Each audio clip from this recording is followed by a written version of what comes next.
Hi viewers, நான் short ஃபன்லியோட founder and CEO செல்வம். இன்றைக்கி ஒரு இன்ட்ரெஸ்டிங்கான பர்சனோட உங்களுக்கு இந்த ஷோவை ப்ரெசென்ட் பண்ணுறோம்.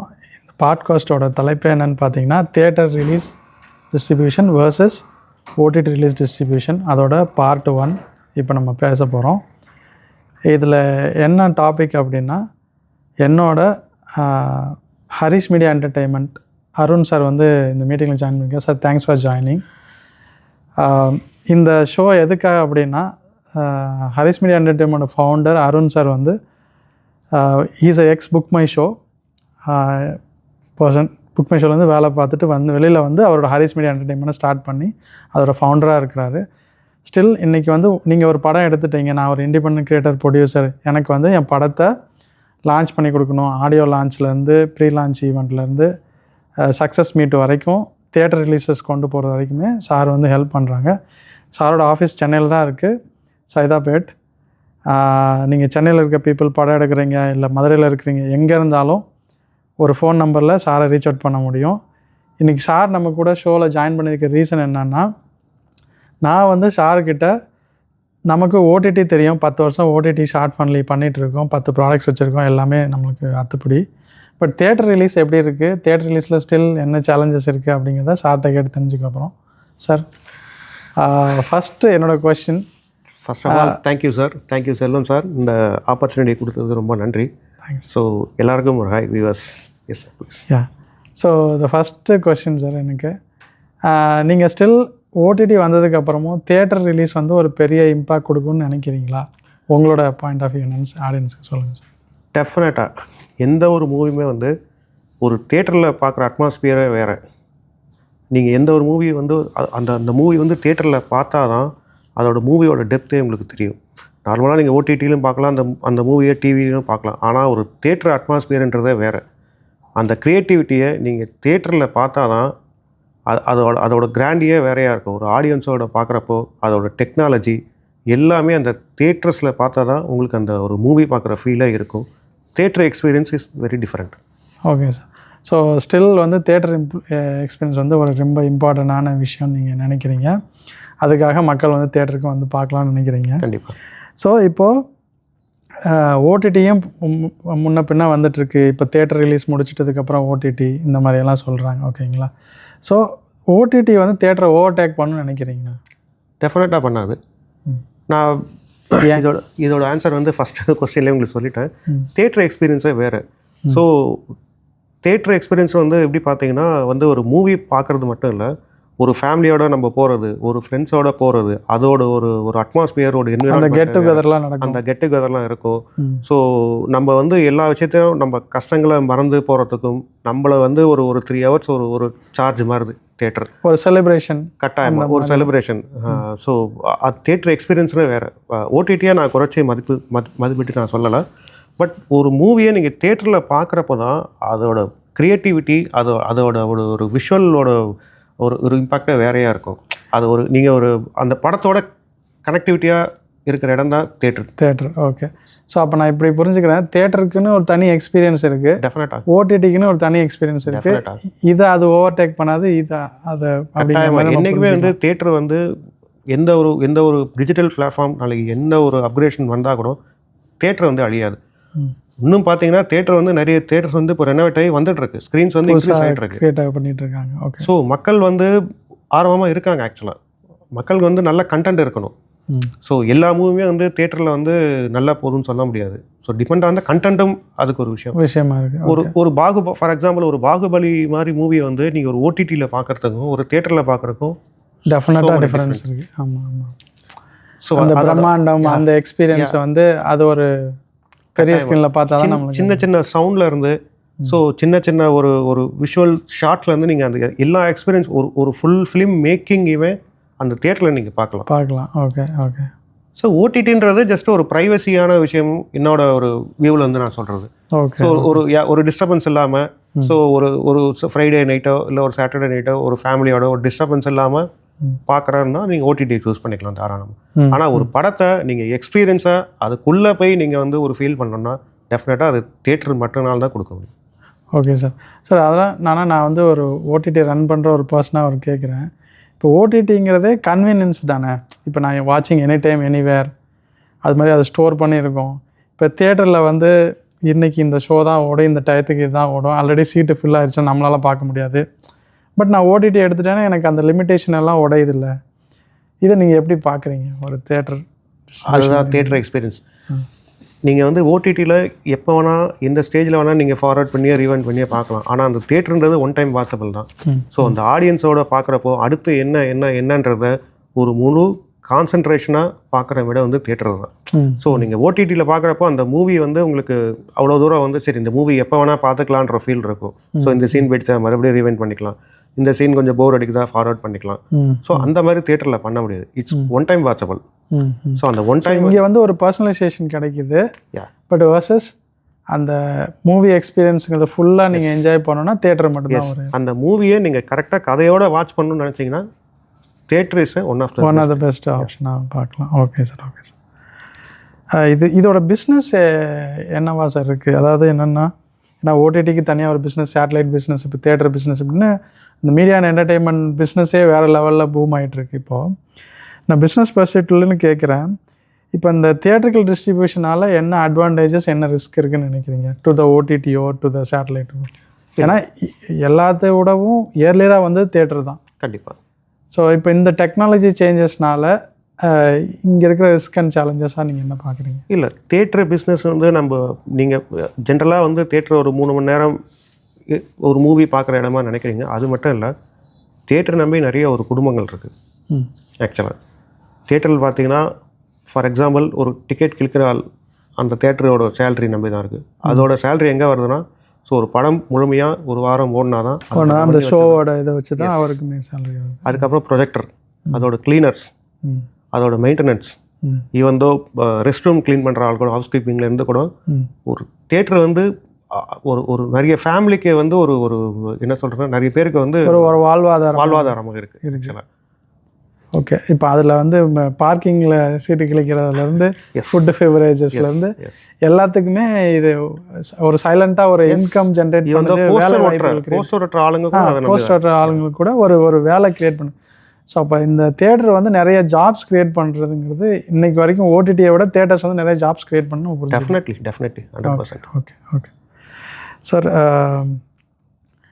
இப்போ வந்து பெரிய படம் தான் தியேட்டருக்கு வருது, இப்போ அந்த ஒரு இதுவும் போயிட்டுருக்கு சார். ஏன்னா வந்து தியேட்டர்னால பைரசி வந்துச்சு, அதனால நிறைய தியேட்டர்ஸ் வைண்ட் அப் ஆச்சு அதை சொல்கிறாங்க. பட் மறுபடியும் தியேட்டர் நீங்கள் சொன்ன மாதிரி இன்னோவேட் பண்ணிட்டும் வந்துட்டுருக்காங்க பெரிய பெரிய தியேட்டர்ஸ், நெட்வொர்க்ஸ் ஆஃப் தியேட்டர்ஸ் வரைக்கும். இப்போ வந்து பெரிய படங்கள் இப்போ ஏஜஸே வந்து ப்ரொடக்ஷன்ஸ்குள்ளே வந்துட்டாங்க. ஸோ அப்போ பெரிய படங்களுக்கு மட்டும்தான் தியேட்டருக்கு வரணும் இல்லை ரூல் பண்ணணும்னு நினைக்கிறீங்க? நீங்கள் சொன்னீங்க கதை இருந்தால் எந்த படங்களும் தியேட்டரில் வந்து பெர்ஃபார்ம் ஆகுது. இப்போ குட் நைட் ஒரு நல்ல எக்ஸாம்பிள். ஆனால் பெரிய படங்களுக்கும் இந்த ஃபேமிலி இந்த மாதிரி இந்த மாதிரி நிறைய படங்கள் எக்ஸாம்பிள் சொல்லிட்டே போகலாம். ஸோ இந்த மாதிரி பெரிய படங்கள்லாம் தியேட்டருக்கு இனிமேல் ஒரு ரைட் சாய்ஸாக இருக்குமா? உங்களோட பாயிண்ட் ஆஃப் வியூ என்ன? டெஃபினட்டாக இல்லை. பெரிய படங்கள் மட்டும்தான் ரூல் பண்ணுறோமான்னா டெஃபினட்டாக இல்லை.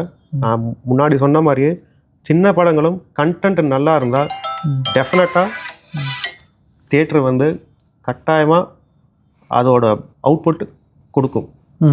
ஆடியன்ஸ் வந்து ரெடியாக இருக்காங்க.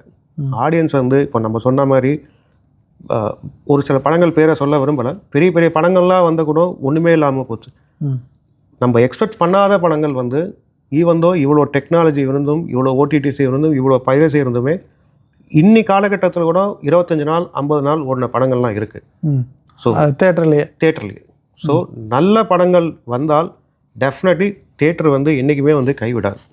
சார் இப்போ நான் இன்னொரு இதோட கிளை கொஸ்டினாக கூட வச்சுக்கலாம். இப்போ அந்த தியேட்டர் பிஸ்னஸ் வந்து ஸ்டில் டயர் 2 டயர் 3 தான் நல்லா ஓடுது. டயர் 1 ஏன்னா மெட்ரோவில் இருக்க பீப்புளெலாம் மெச்சூர் ஆகிட்டாரு, ஓடிடிக்கு அடாப்ட் ஆகிட்டாரு. இல்லை தியேட்டரில் போய் பாப்கார்னுக்கு செலவு, பார்க்கிங்க்கு செலவு, மாலுக்கு செலவு இப்படியெல்லாம் நினச்சிட்டு ஒரு மாதிரி ஒதுங்கிறாரா? ஸ்டில் டயர் 2 டயர் 3 அந்த அளவுக்கு இது இல்லை. ஏன்னா டயர் 2 டயர் 3 தியேட்டர்ஸ் மட்டும்தான் இருக்கும், not like a mall setup. இப்போ இது அப்படிங்கிற மாதிரி இருக்காது. அப்போ ஸ்டில் இந்த தியேட்டர் செட்டப் ஒரு பிஸ்னஸ் ஆர் அதோட ரெவன்யூ பொட்டன்ஷியல் டயர் 2 டயர் 3 தான் இருக்குன்னு நினைக்கிறீங்களா? இல்லை எப்படி உங்களோட பாயிண்ட் ஆஃப்? அப்படி இல்லை. இப்போது டயர் 2 டயர் 3 பார்த்தீங்கன்னா நிறைய சினிமாஸ் ரெனோவேட் ஆகிடுச்சு. ஈவன் தோ நான் வந்து புக் மை ஷோவில் ஒர்க் பண்ணுறப்போ கிட்டத்தட்ட ஒரு 50 to 60 சினிமாஸ் மட்டும்தான் டிஸ்ட்ரிக்டில், ஸோ சிட்டிஸில் இருந்தது. அர்பனில் பார்த்தீங்கன்னா நிறைய சினிமாஸ் வந்து நான் ஏசியாக நீங்கள் சொல்கிற மாதிரி ஒரு இன்ஃப்ராவாக எல்லாமே இருந்தது. ஆனால் இன்றைக்கி கிட்டத்தட்ட 95% ரூரல் ஏரியாவில் சரி, அர்பனிலும் சரி, தாலுக்கிலும் சரி, நிறைய சினிமாஸ் வந்து ரெனோவேட் பண்ணிட்டாங்க. ஒரு குட் ஆம்பியன்ஸோடு இருக்குது. ஸோ டெஃபினட்டாக மக்கள் வந்து இன்றைக்கி மற்ற ஸ்டேட்டை கம்பேர் பண்ணுறப்போ தமிழ்நாட்டில் வந்து டிக்கெட் கேப் வந்து ரீசனபிளாக தான். ரீசனபிளாக இருக்குது. ஆமாம், ஒரு பெங்களூர்லாம் கண்ணாபண்ணா டிக்கெட் டெஃபினட்டாக. ஸோ வந்து பார்த்தீங்கன்னா வந்து கம்பேர்ட் டு அதர் ஸ்டேட் இன்றைக்குமே வந்து ஒரு யூஸ் அண்ட் ஃப்ரெண்ட்லியாக தான் இருக்குது தியேட்டர் வந்து. ரொம்ப ஹையர் ப்ரைஸ் அந்த மாதிரிலாம் இல்லாமல். சார் இப்போ வந்து பார்த்தீங்கன்னா ஓடிடிலே பார்த்தீங்கன்னா கூட வந்து ஃபார் எக்ஸாம்பிள் இப்போ அமேசான், நெட்ஃப்ளிக்ஸ் பார்த்தீங்கன்னா ஒரு சப்ஸ்கிரிப்ஷனே வந்து பார்த்தீங்கன்னா ஓரளவு ஒரு ஒரு ஹியூஜ் ப்ரைஸாக தான் இருக்குது. பட் அது ரொம்ப ஹைன்னு சொல்ல மாட்டோம், அது வேலிட் ப்ரைஸாக தான். ஸோ என்னதான் இருந்தாலும் ஒரு ஒரு ஒரு ஒரு தியேட்டரில் பார்க்குற எக்ஸ்பீரியன்ஸுன்றது வேறு. அந்த ஃபஸ்ட் ஷோ எக்ஸ்பீரியன்ஸுங்கிறது வேறு. First day fan shows, so ஃபேமிலியோட போகிறது, ஒரு ஃபேன்ஸோட போகிறது, நீங்கள் ஒரு ஒரு ஒரு எந்த நடிகைகளோட ஃபேன்ஸாக இருக்கலாம், அவங்கள பார்த்து நீங்கள் ஒரு உங்களை மறந்து உங்களோட சைல்டிஷ் வந்து வெளில வர இடம் தியேட்டர் ஒண்டி தான். உங்களை மறந்து நீங்கள் என்ஜாய் பண்ணுற இடம், உங்களுக்குள்ளே இருக்கிற ஒரு குழந்தை வெளியில் வர இடம் தியேட்டர் ரிலீஸஸாக தான் இருக்கும். ஓகே சார், கண்டிப்பாக. சார் அப்புறம் இப்போ வந்து ஃபிலிம் மேக்கர்ஸ் வந்து இந்த டிஸ்ட்ரிபியூஷன் ரூட்டை சூஸ் பண்ணும்போது, இப்போ ஃபிலிம் மேக்கர் ஒரு ப்ரொடியூசர் இருக்கா, ப்ரொடக்ஷன் ஹவுசஸ் இருக்குது, இப்போ இவங்க எதுக்கு சார் ஃபஸ்ட்டு ப்ரையாரிட்டி கொடுக்கணும்? தியேட்டர் ரிலீஸ்க்கா, ஓடிடி ரிலீஸ்க்கா, இல்லை ரெண்டுக்குமே சேர்ந்து வேலை செய்யணும்? நல்ல கொஸ்டின். ஸோ நீங்கள் தொழில் கற்றுக்கணும் அப்படின்னா ஃபஸ்ட்டு நீங்கள் தியேட்டர்கள் சூஸ் பண்ணுறது நல்ல ஆப்ஷன். ஒரு புது டிஸ்ட்ரிபியூட்டராக வரீங்க, ஸோ நீங்கள் எப்படி படத்தை எடுத்து எப்படி ரிலீஸ் பண்ணுறது, இது ஒரு பெரிய நெட்வொர்க், ஆக்சுவலாக பெரிய பிஸ்னஸ். இதை பற்றி பேசினா நம்ம இன்னும் நிறைய எபிசோட் பேச வேண்டியது இருக்கும். இது இன்னும் டவுட்டு. ஸோ ஆக்சுவலாக என்னோடய ஃபாதர் வந்து ஃபிலிம் டிஸ்ட்ரிபியூட்டர் தான். ஓகே. ஸோ அவர் பேர் வந்து mister R Pattabiraman. So our film டிஸ்ட்ரிபியூட்டராக வந்து கிட்டத்தட்ட ஒரு 50 இயர்ஸ் வந்து அவர் ஒர்க் பண்ணியிருக்காரு. இன்னுமே வந்து லைம்லைட்டில் இருக்கார் ஆக்சுவலி. ஸோ இப்போ பார்த்தீங்கன்னா அவர் வந்து நாங்கள் வந்து ப்ரீவியஸாக வந்து தியேட்டர் கூட வந்து மூவி கன்ஃபர்மேஷன் பண்ணிட்டு இருந்தார், ராஜ் தியேட்டர்னு சொல்லிட்டு சைதாப்பேட்டில். ஓகே. ஸோ எங்கள் ஃபேமிலி, எங்களோட கிராண்ட்மா பார்த்தீங்கன்னா ஆக்டர் பானுமதி ராமகிருஷ்ணா. ஸோ அவங்களோட கிராண்ட் சன் தான் நான். ஸோ நாங்கள் எல்லாருமே வந்து ஃபிலிம் ஓரியன்ட், ஃபிலிம் இண்டஸ்ட்ரி ஃபேமிலியாக இண்டஸ்ட்ரியிலேருந்து ஃபேமிலி தான். ஸோ அதனால் நான் ஒர்க் பண்ணது book my show behind the theatre, I mean theatre back எண்டில் ஒர்க் பண்ணோம். ஓகே. ஸோ அதுக்கப்புறம் நான் ஸ்டார்ட் பண்ண கம்பெனி தான் ஹரிஷ் மீடியா என்டர்டெயின்மெண்ட். ஸோ என்னோட கம்பெனி ப்ரொஃபைல் என்னன்னு பார்த்தீங்கன்னா எல்லாமே வந்து ஹரிஷ் மீடியா என்டர்டெயின்மெண்ட் வந்து ஒரு ஈகோ சிஸ்டமாக கொண்டு வரணுன்றதான் என்னோட ஒரு பிஸ்னஸ் அஜெண்டாவை வச்சுட்டு ஸ்டார்ட் பண்ணியிருக்கேன். ஓகே. ஸோ ஃப்யூச்சரில் வந்து நானும் நிறைய படங்கள் பண்ணணும், ஸோ டிஸ்ட்ரிபியூஷன் பண்ணணும். இப்போ பார்த்தீங்கன்னா நாங்களே ஒரு தியேட்டருக்கு சாஃப்ட்வேர் ரெடி பண்ணிகிட்ருக்கோம், ஒரு ஓன் சாஃப்ட்வேர் ரெடி பண்ணிகிட்ருக்கோம், அதை லான்ச் பண்ணிட்டோம். ஸோ தியேட்டர் ஓரியன்டாக இன்னும் வந்து பார்த்தீங்கன்னா தியேட்டர் பிஸ்னஸ் வந்து ஒரு சீசனல் பிஸ்னஸ் சொல்லலாம்.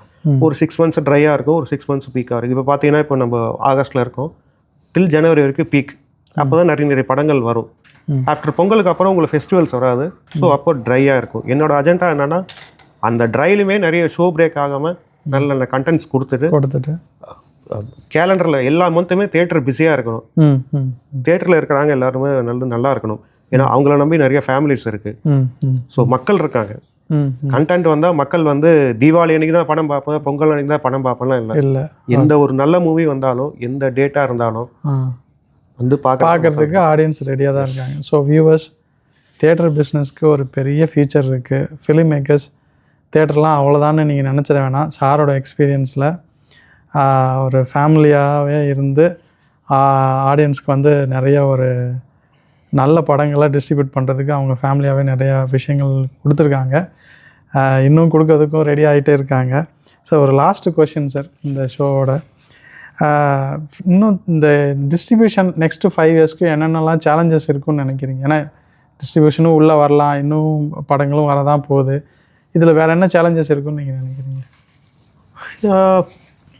சேலஞ்சிங் பார்த்தீங்கன்னா வந்து இப்போது முன்னாடி பார்த்தீங்கன்னா நிறைய டிஸ்ட்ரிபியூட்டர்ஸ் இருந்தாங்க, பட் இப்போ ஒரு சில டிஸ்ட்ரிபியூட்டர்ஸ் தான் இருக்காங்க. இப்போ நிறைய கார்ப்பரேட் கம்பெனிஸே படம் பண்ண ஆரம்பிச்சிட்டாங்க. ஓகே. ஸோ இது நெக்ஸ்ட் லெவல் என்ன ஆகுன்றா, மேபி இது டிஜிட்டலைஸாகவும் போகலாம். ம் ம் இப்போ வந்து மேனுவலாக இருக்கிறது நாளைக்கு டிஜிட்டலைஸாக போகணும், டிஜிட்டலாக போகலாம். இது என்னோட அசம்ஷன். ம் பட் டெஃபினட்டாக நடக்கிறதுக்கு வாய்ப்புகள் இருக்குது. ஏன்னா இப்போ ஏஐ டெக்னாலஜி வந்துருச்சு, நிறைய சாஃப்ட்வேர் வந்துருச்சு. ம் இப்போ முன்னாடி பார்த்தீங்கன்னா ப்ரொஜெக்டரே பார்த்தீங்கன்னா ஃபிலிம்ஸ் எடுத்து நம்ம கையில் சுற்றிட்டு இருந்தாங்க ஆப்ரேட்டர்.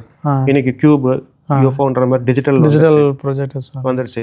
ஸோ இதுக்கு நெக்ஸ்ட் லெவல் டிஸ்ட்ரிபியூஷன் சைட்லையும் மேபி டிஜிட்டல் வரலாம். ம் அது இப்போ வரும்னு சொல்ல முடியாது, மேபி ஒரு 10 இயர்ஸ் கழிச்சு கூட வரலாம். ஓகே. ஃபியூச்சரில் மார்க்கெட் அதுக்கு ரெடியாக ஆப்பர்ச்சுனிட்டிஸோட ரெடியாக காத்துட்டு. ரெடியாக இருக்குது. ஓகே சார், நாங்கள் ஓடிடி டிஸ்ட்ரிபியூஷன் பற்றி பண்ணிகிட்ருக்கோம். கட்டாயமாக எனக்கு அதில் நிறைய கேள்விகள் இருக்குது. ஓகே. ஸோ கட்டாயமாக நானும் அது உங்ககிட்ட கேட்டு நிறைய தெரிஞ்சுக்கணும் ஓடிடி பற்றி. Thank you sir, thank you. Viewers, so இன்றைக்கி Shortfundly known for OTT release distribution, உங்களோட ஓன் ஓடிடி லான்ச் பண்ணிக்கலாம். இந்த மாதிரி ஓடிடி ஸ்பேஸில் நிறைய ப்ராடக்ட்ஸ் அண்ட் டெக்கு பண்ணிகிட்ருக்கோம். ஸோ சாரை இன்வைட் பண்ணி இன்றைக்கி வந்து தியேட்டர் ரிலீசஸ் எப்படி இருக்குது, அதோட ஃபியூச்சர்ஸ் எப்படி இருக்குது அப்படிங்கிறத பற்றி கேட்டு தெரிஞ்சுக்கிட்டோம். சார் ஓடிடியை பற்றி என்னன்னு சொல்லி நம்மக்கிட்ட டிஸ்ட்ரிபியூஷன் எப்படி இருக்குங்கிறத பற்றி கேட்டு தெரிஞ்சுக்க போகிறாரு. அது வந்து நெக்ஸ்ட் எபிசோடில் பார்க்கலாம். Thanks for your support. உங்களுக்கு தியேட்டர் ரிலீஸ் பற்றி டவுட்ஸ் ஏதாவது கொஷின்ஸ் இருந்துச்சுன்னா கமெண்ட் பண்ணுங்கள். Happy to answer. தேங்க்யூ. கட்டாயமாக தேங்க்யூ சார். இந்த வாய்ப்பு கொடுத்ததுக்கு ரொம்ப நன்றி சார், செல்லம் சார். ரைட். ஸோ கட்டாயமாக வியூவர்ஸ் எல்லாரும் மூவியை தியேட்டரில் போய் என்ஜாய் பண்ணுங்கள். தேங்க்யூ. தேங்க்ஸ்.